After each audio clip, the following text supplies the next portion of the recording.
और परमेश्वर शरीर में दुख दे करके एक व्यक्ति की आत्मा को जो है वह बचाना चाहता है, सेव करना चाहता है।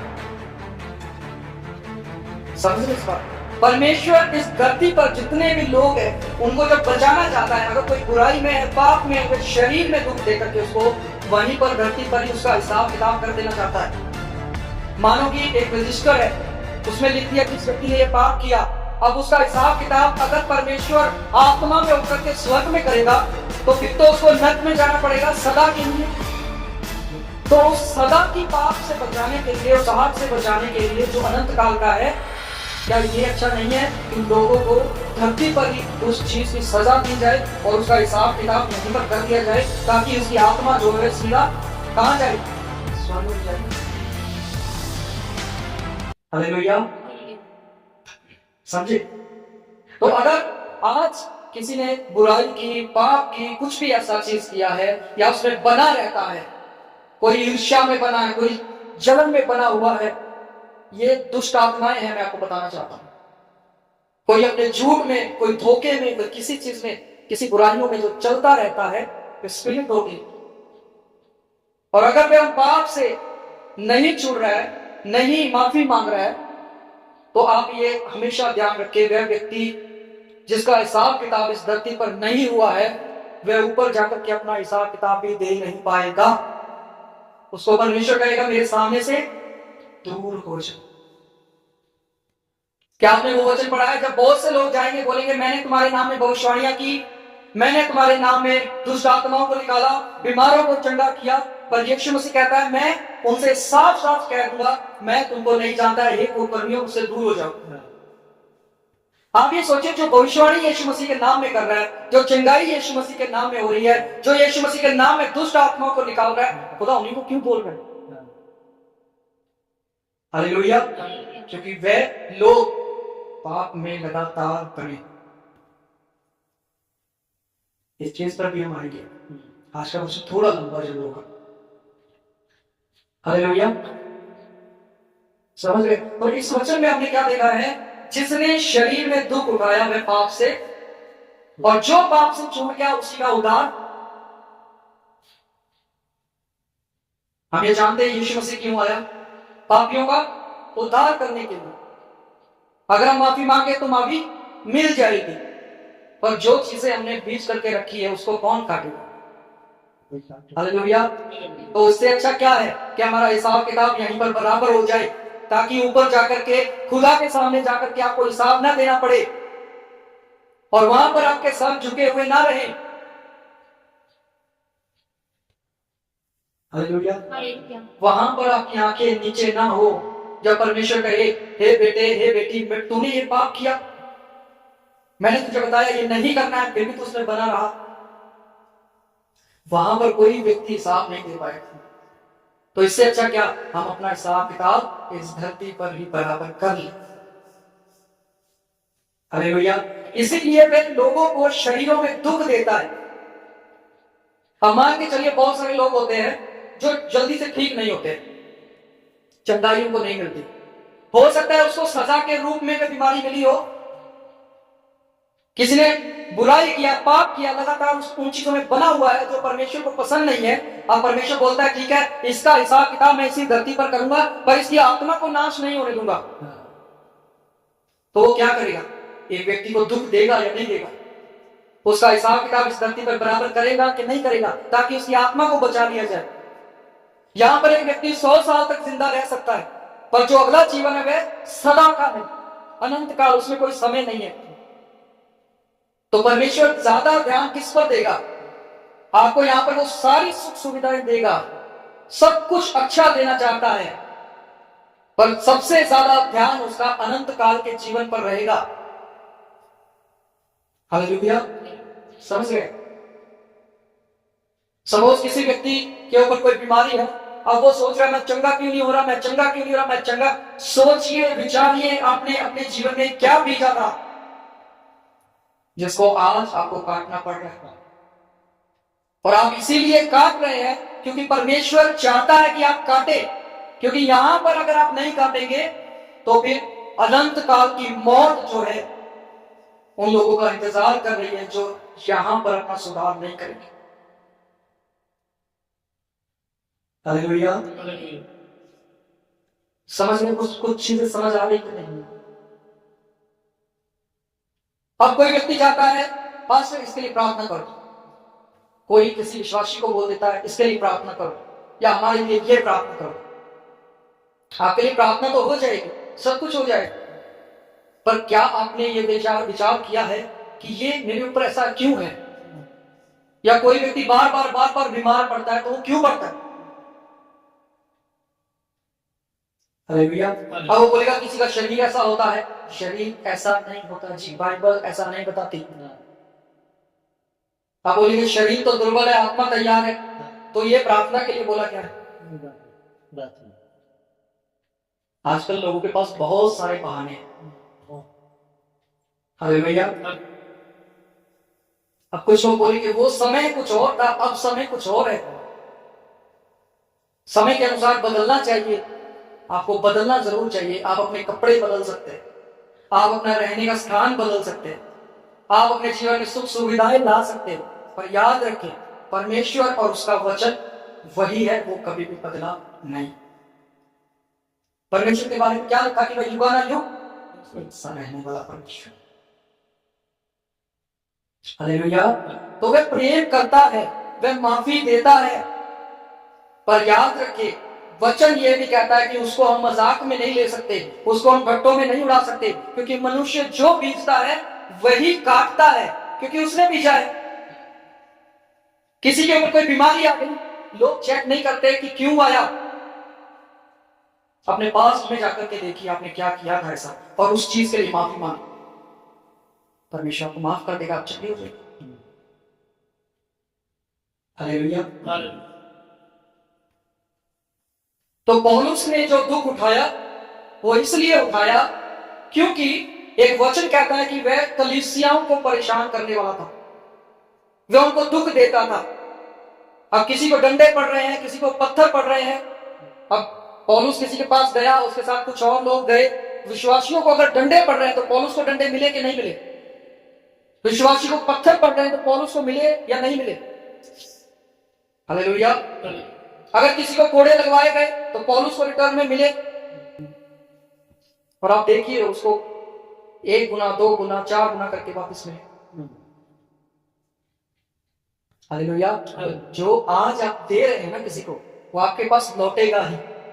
ये मत समझिए कि मैंने परमेश्वर के सामने प्रार्थना कर दिया है अब मैं छूट गया। हालेलुया। समझ पा रहे हैं? आइए एक वचन निकालेंगे सर, आपको इससे और ज्यादा क्लियर होगा। यूहन्ना की इंजील 5 अध्याय उसका 14 वचन पढ़ेंगे। यीशु मसीह 38 साल के रोगी के पास गया और वहां पर जाकर के उसको क्या बोलता है, क्या तू ठीक होना चाहता है? वो बोलता है कि हाँ मैं ठीक होना चाहता हूं, पर मेरे पास ऐसा कोई व्यक्ति नहीं है जो जब पानी हिलाया जाए तो मैं उस कुंड में जाऊं, उस तालाब में जाऊं और मैं ठीक हो जाऊं। तो यीशु मसीह उसको बोलता है चल तू ठीक हो जा, मैं तेरे को ठीक कर देता हूं। यीशु मसीह ने वहां पर उसको ठीक किया और उसके बाद यीशु मसीह क्या बोलते हैं, हाँ देख तू चंगा हो गया है। क्या बोलता है कि देख तू ठीक हो गया है, तू चंगा हो गया है, पर याद रख फिर से पाप ना करना, ऐसा ना हो कि तुझ पर इससे भी भारी विपत्ति आए। अब आप ये देखिए एक व्यक्ति 38 साल से बीमार है, उसका पूरा जीवन बीमारी में निकल गया। हालेलुया। 38 साल कुछ कहलाता है। 38 साल से वो बीमार है, पूरा जीवन जो है बीमारी में निकल गया। यीशु मसीह कहता है भाई तू पाप ना करना, नहीं तो इससे भी भारी विपत्ति हो सकता है तुझ पर आ जाए। तो उससे भी भारी विपत्ति क्या हो सकती है आप सोचिए। ना वो हिल सकता है, ना वो चल सकता है, ना वो खा सकता है, कुछ नहीं कर सकता, एक जगह पे पड़ा है। अब उससे भी ज्यादा, उससे भी गहरा और ज्यादा क्या सजा उसको मिलेगी अगर वो पाप कर भी दे तो। हालेलुया। माफी उसको मिली ना, यीशु मसीह ने उसको चंगा कर दिया, पर उसको 38 साल भुगतना पड़ा कि नहीं? हालेलुया। उसको भुगतना पड़ा, माफी मिल गई, पर फिर यीशु मसीह ने उसको बोल दिया कि पाप ना करना, इससे भारी विपत्ति भी आ सकती है। अब आप मुझे बताएं उससे भारी विपत्ति क्या है? क्या वो 50 साल के लिए फिर से बीमार हो जाएगा? 100 साल के लिए हो जाएगा? या उसकी उम्र बढ़ा करके उसको 200 साल के लिए बीमार कर दिया जाएगा? ऐसा कुछ नहीं है। यीशु मसीह का कहने का अर्थ यह था कि उसकी आत्मा जो है नरक में नाश हो सकती है। क्या बोला यीशु मसीह ने कि देख तू चंगा हो गया है, फिर से पाप ना करना। अब यहां पर यीशु मसीह बोल रहा है कि तेरे पाप माफ हो गए, तो फिर से पाप ना करना। हो सकता है भारी विपत्ति आ जाए।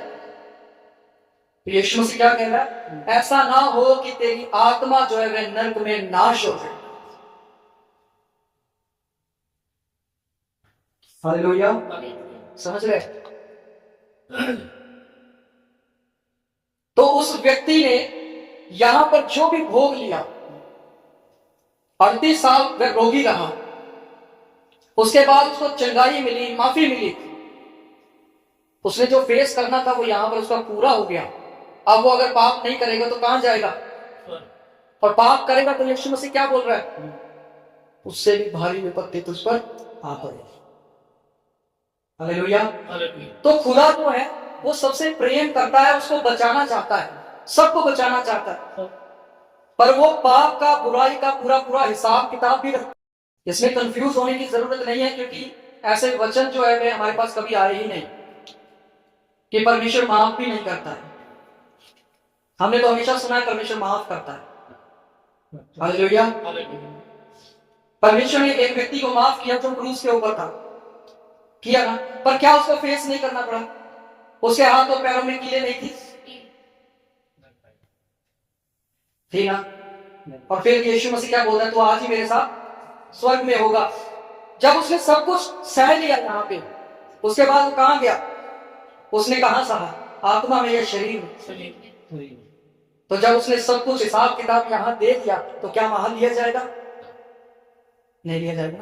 तो यहां पर अगर कोई अपना हिसाब किताब देने में चूक गया, कोई रह गया, तो फिर उसको वहां पर फेस करना पड़ेगा। हालेलुया। इसलिए बोला जाता है कि मसीही जीवन जो है वह बहुत आनंदित करने वाला भी जीवन है, पर थोड़ा गंभीरता में भी रहने वाला जीवन है। हम खुशी मनाते हैं कि हमारा उद्धार हो गया, अब हम स्वर्ग के वासी हो गए। यहाँ के लोग हमें पहचाने ना पहचाने, वहां के जरूर पहचानते हैं। हालेलुया। हम खुशी मनाते हैं इस चीज की, पर हमें थोड़ा गंभीर भी रहना चाहिए कि हम वहां के हैं जहां पर ज्योति है। हालेलुया। हम वो लोग हैं जिनके पास अधिकार हैं। वचन कहता है जो आप अपनी जबान से बोलेंगे वो हो जाए।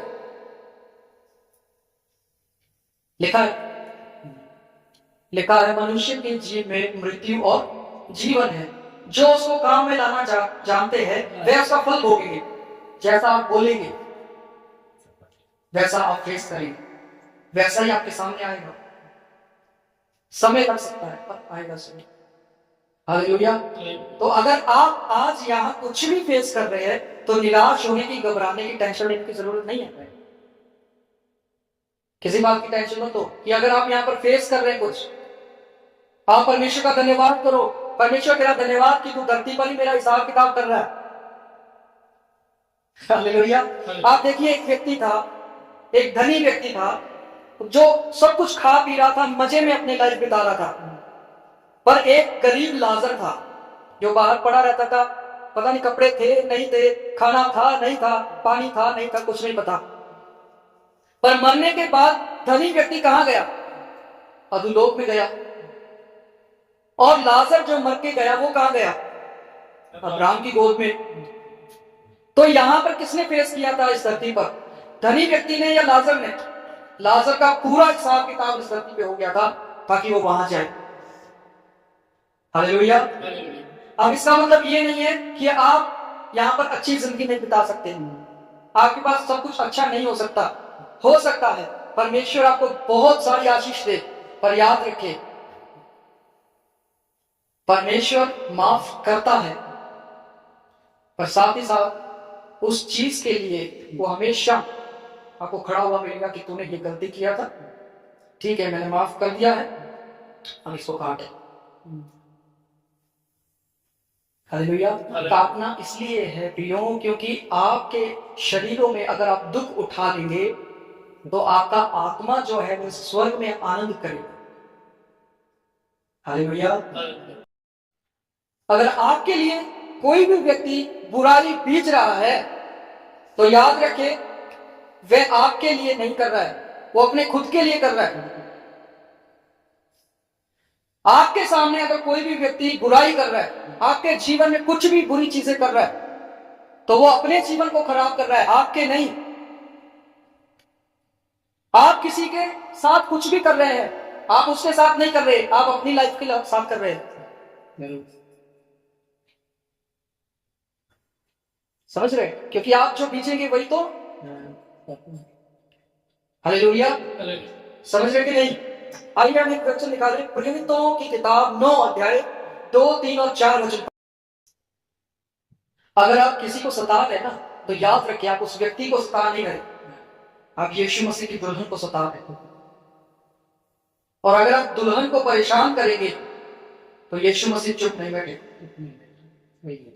ये आपके माइंड में हो सकता है कि आपको लगे कि मैं कुछ भी कर लूं, मैं भी तो विश्वासी हूं, या दूसरे व्यक्ति जो अविश्वासी है ये सोच कि हमें क्या लेना किसी विश्वासियों से। याद रखे यीशु मसीह की दुल्हन को जो परेशान करेगा, यीशु मसीह उसको छोड़ेगा नहीं। हालेलुया। अब एक चीज को देखिए, जब शाऊल के ऊपर एकदम से उजाला आया तो वह अंधा हो गया, 3 दिन के लिए अंधा रहा। हालेलुया। 3 दिन के लिए क्या रहा? वो भी अंधा रहा। वहां पर हनन्याह को भेजा गया उसके लिए प्रार्थना करने के लिए। अब आपके जीवन में हनन्याह जैसे लोग होने चाहिए जो आपके लिए प्रार्थना करें कि जब आपके सर के ऊपर हाथ रखा जाए तो आप पूर्ण तरीके से चंगाई पाए, छुटकारा पाए। समझ पा रहे? बहुत सारे उपदेशक अपने जीवन में कभी भी बटोरने की कोशिश ना करें, क्योंकि जिस दिन आप ऐसा करने लगेंगे आप विश्वास में आगे नहीं बढ़ेंगे, एक व्यक्ति बैकस्लाइड होता चला जाएगा। आपको जहां से जो मिल रहा है, जहां पर आपको अच्छा लग रहा है, जहां पर आप आगे बढ़ रहे हैं, आप वहां पर जाए, पर आप साथ साथ किसी को भी लेकर के नहीं चल सकते। वचन क्या कहता है कि एक व्यक्ति 2 स्वामियों की सेवा नहीं कर सकता। और यहां पर लोगों के पास कितने कितने, किसी का मोबाइल चेक करो, किसी एक का नहीं होगा, उसमें 5-10 पास्टर्स के नंबर जरूर होंगे। हालेलुया। समझ गए? तो हनन्याह को भेजा गया, हनन्याह ने उसके सर के ऊपर हाथ रखा और क्या लिखा है कि वह ठीक हो गया, चंगा हो गया, उसका छुटकारा हो गया। पर बाद में जब हम पढ़ते हैं तो वहां पर लिखा है उसकी आंखों से छिलके गिरे। क्या गिरे? उसकी आंखों से छिलके भी गिरे। आज विश्वासियों की आंखों पर छिलके लगे हुए, गिरे हुए नहीं है। हालेलुया। हमने यीशु को तो जान लिया, हमारे ऊपर ज्योति तो चमक गई, हमने सब कुछ देख लिया, बाइबल भी पढ़ लिया, प्रचारकों को हम सुनते भी हैं, सब कुछ कर रहे हैं, उपवास भी कर रहे हैं, दान भी दे रहे हैं, पर छिलके नहीं हटे। किसी की आंखों पर घमंड के छिलके चढ़े हुए, किसी की आंखें ही गंदी है, गंदगी पूरा छिलके में। हालेलुया। समझ रहे कि नहीं समझ रहे? विश्वासी तो हम बन गए हैं, प्रभु को तो जान लिया है, पर हम परमेश्वर की इच्छा के अनुसार जीवन नहीं बिता रहे हैं, छिलके नहीं उतरे। और छिलके नहीं उतरे हैं इसीलिए एक जो पति है वह अपनी पत्नी का आदर नहीं करता, एक जो पत्नी है वो अपने पति का आदर नहीं करती है। समझ गए? छिलके आंखों पर है इसलिए एक बेटा अपने बाप का आदर नहीं कर रहा है। हालेलुया। अगर ये छिलके हट जाए तब आपको सब कुछ साफ साफ नजर आएगा और आप देख पाओगे कि परमेश्वर ने जो आपके जीवन में आशीष ठहराई है वह आपकी पत्नी है, आपके लिए जो आशीष है वह आपका पति है, बाकी चीजें बाद में है। हालेलुया। आदम और हवा को अदन की वाटिका में रखा गया, उनको आशीष दी गई, पर क्या अकेले आदम को आशीष दी गई? अकेली हवा को आशीष दी गई? नहीं ले गए। चलो इसको भी छोड़ दो। जब हम नूह को देखते हैं, नूह बाढ़ में से निकल गया, बाद में वे बलिदान चढ़ाते हैं, वहां पर पूरा परिवार मौजूद था और परमेश्वर कहता है तुम अब मैं वही आशीष फिर से देता हूं।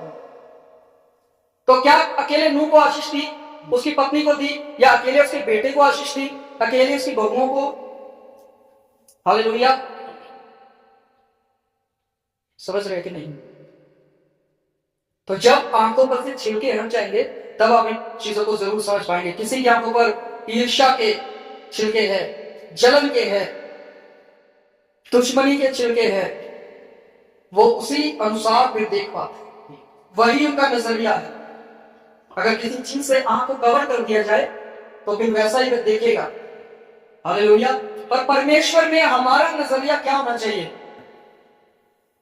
क्या होना चाहिए कि अगर किसी को शरीर में दुख मिल रहा है तो ये उसके उद्धार के लिए, उसके छुटकारे के लिए है, ताकि उसकी आत्मा जो है वह नरक में नाश ना हो बल्कि स्वर्ग में अनंत काल का जीवन जिए। हमें इस नजरिए से देखना है। हालेलुया। एक लास्ट वचन पढ़ेंगे, निर्गमन की पुस्तक 32 अध्याय उसका 33 और 35, 33 से 35, लास्ट के 3 आयतें। आपको शायद लग रहा होगा कि वचन इसके बारे में क्या कहता है कि किसी को माफी मिलती है कि नहीं। अब इस चीज का आप थोड़ा देख लीजिए। ये लास्ट वचन है, इसके बारे में हम एक एक करके पढ़ेंगे। मूसा यहां पर परमेश्वर के सामने जाकर के कुछ बात कर रहा है। वो कहता है कि लोगों के पापों को माफ कर दे,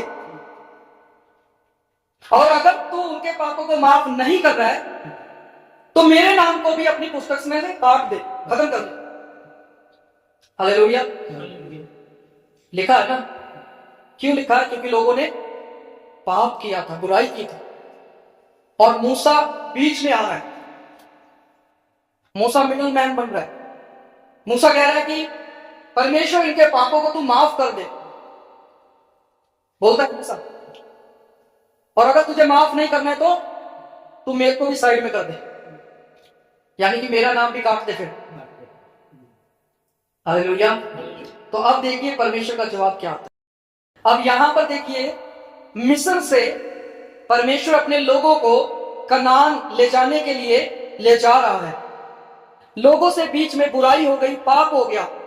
मूसा बीच में आ गया, बोलता है कि इनके पापों को माफ कर दे, नहीं तो तू मुझे भी साइड में कर, मेरा भी नाम को काट दे। परमेश्वर क्या बोलता है? अब तू इन लोगों को वहां ले चल जहां पर इनको ले जाना है, वहां पर इनको ले चल। मसीह जीवन में जब हम चल रहे हैं तो आप नॉर्मली चलेंगे, जैसे सब कुछ चल रहा है वैसे ही चलता रहेगा। दोबारा इस वचन को पढ़ेंगे, 34। जिसकी चर्चा मैंने तुझसे की थी उन लोगों को स्थान में ले चल। तो परमेश्वर ने क्या कहा उनसे कि तू इनको यहीं पे छोड़ दे, तू रास्ते में इनका साथ छोड़ दे। यीशु मसीह मूसा बीच में है ना, मूसा बोलता है माफ कर दे, परमेश्वर क्या बोलता है? कोई बात नहीं, तू ले चल इनको, मेरा दूत जो है वह तुम्हारे आगे आगे चलेगा। बोलता है कि जहां जाना है वहां पर तुम चलो, कोई बात नहीं। हालेलुया। उस समय परमेश्वर ने उनको कोई भी सजा नहीं दिया, कोई सजा नहीं दिया। अब ये मान के चलिए कि थोड़े समय के लिए उनको स्टे मिल गया, थोड़ा समय उनको दे दिया, कोई बात नहीं, थोड़ा समय ले लो। पर क्या उनको माफी मिली? नहीं। मूसा भी अगर बीच में आकर के खड़ा हो जाए ना तो वो परमेश्वर की इच्छाओं को, परमेश्वर की योजनाओं को, उसकी बातों को बदल नहीं सकता। हालेलुया।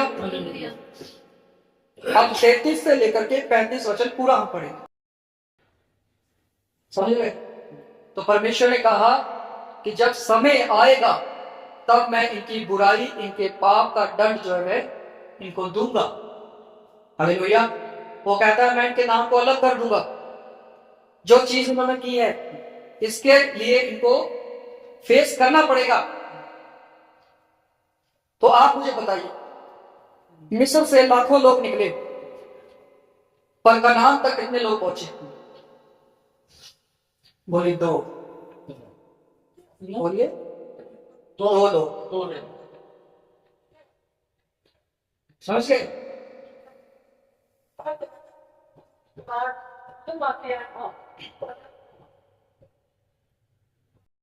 मिडिल मैन बन गया। वो बोल रहा है कि परमेश्वर इन्हें माफ कर दे, इससे गलती हो गई। हालेलुया। क्या परमेश्वर ने माफ किया? उसने सिर्फ थोड़ा समय ले लिया। कोई बात नहीं, तू इनको ले चल उस जगह पे। बोलता है मेरा दूत भी रहेगा, सब कुछ वैसा ही रहेगा, पर जब समय आएगा तो मैं इनको दंड दूंगा।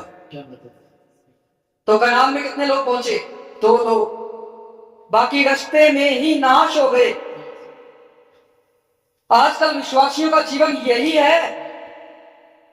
जो मिस्र है वह उस दुनिया को दिखाता है, और जो कनान है वह स्वर्ग को दिखाता है। हालेलुया। वचन कहता है बुलाए गए बहुत है, चुने हुए थोड़े हैं। पर ऐसा समय आएगा जब चुने हुए भी भरमाए जाएंगे। तो कितने लोग पहुंचेंगे स्वर्ग में? हालेलुया। कितने लोग पहुंचेंगे स्वर्ग में? हालेलुया।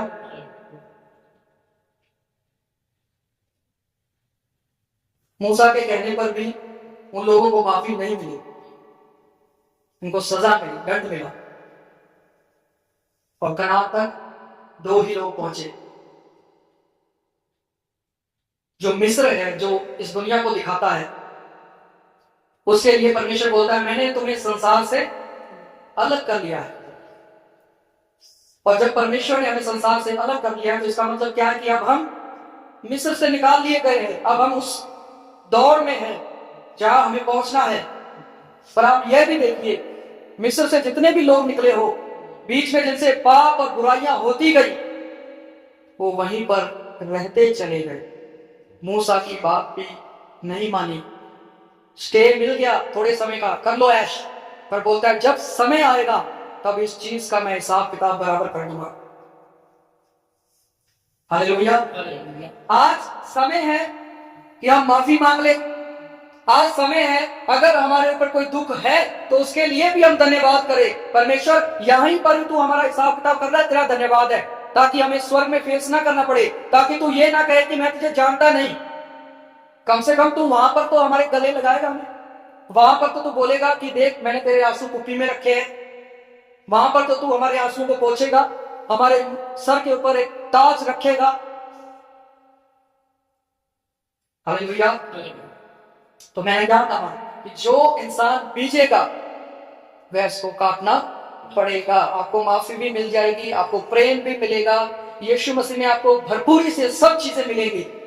पर जो बीजना पड़ेगा वह जो बीजा जाएगा वह काटना पड़ेगा। हालेलुया। माफी आप ही के लिए है। यीशु मसीह माफ करने वाला परमेश्वर है। पर जितनी चीजों में आपने गड़बड़ियां डाली है, अब आप कहें कि एकदम से वो रास्ते सीधे हो जाए, कैसे होगा? हालेलुया। मिस्र से निकाले गए लोग कनान तक कितने दिनों में पहुंचे? और कितनों में पहुंचना चाहिए था? तो 40 साल लगे। हालेलुया। उनकी गड़बड़ियों की वजह से। समझ रहे? बार बार परमेश्वर की परीक्षा करना, परमेश्वर के बातों के प्रति अपने मन को कठोर कर लेना। आज आप जो आशीष चाहते हैं आपको वो मिलेगा, पर आप आज ही से अपने जीवन को बदलना शुरू करें। जिसको आपने अपनी लाइफ में कभी भी इज्जत नहीं दिया है ना, आप उस पर्सन को इज्जत देना शुरू करें। आपका लाइफ वहीं से चेंज होना शुरू हो जाएगा। परमेश्वर की इच्छा क्या है? कि आप यीशु मसीह जैसे बने, आप पवित्र आत्मा की सुने। तो क्या पवित्र आत्मा आपको विरोध करना सिखाता है? हालेलुया। पौलुस को यह लिखना पड़ा कि हम शैतान की युक्तियों से अनजान नहीं। तो शैतान का काम क्या है? कि लोगों को पता ही ना लगे कि वह पाप में जीवन बिता रहे। और जब ऐसा समय आए तो वही लोग फिर दंड पाएंगे अपने पाप के कारण। बहुत से लोग आजकल देखेंगे आप, मसीही लोग शराब पीते हैं, नशा करते हैं, बुराइयां करते हैं, सब कुछ करते हैं, और बाद में क्या बोलते हैं? परमेश्वर माफ करने वाला परमेश्वर। हालेलुया। जो माफ करने वाला है, याद रखे, प्रेमी परमेश्वर है, क्षमा करने वाला परमेश्वर है, पर साथ ही साथ वह न्यायी परमेश्वर भी है और वह सच्चा न्याय करता है। हालेलुया। तो मैं विश्वास करता हूं कि आपने इस वचन से बहुत कुछ समझा होगा, सीखा होगा, परमेश्वर ने आपसे कुछ बातें की होंगी। चौकसी रखें, बार बार कभी भी बुराई और पाप में ना जाएं, पाप में बने ना रहें। हालेलुया। जहां तक हो सके परमेश्वर का वचन कहता है मेल मिलाप रखो, प्रेम रखो, एक दूसरे को सम्मान, आदर और इज्जत दे, क्योंकि आपको, मुझको, किसी को भी अपनी लाइफ का पता नहीं है। मैं चाहता हूं जब कोई भी व्यक्ति मसीह में सोए तो अगर उसका पैर, एक पैर धरती पर है तो उसका ये दूसरा पैर स्वर्ग में होना चाहिए। ऐसा ना हो एक पैर धरती पर है और दूसरा पैर नरक में जाए। हालेलुया। ऐसा हमें जीवन जीना है और इस वचन को याद रखें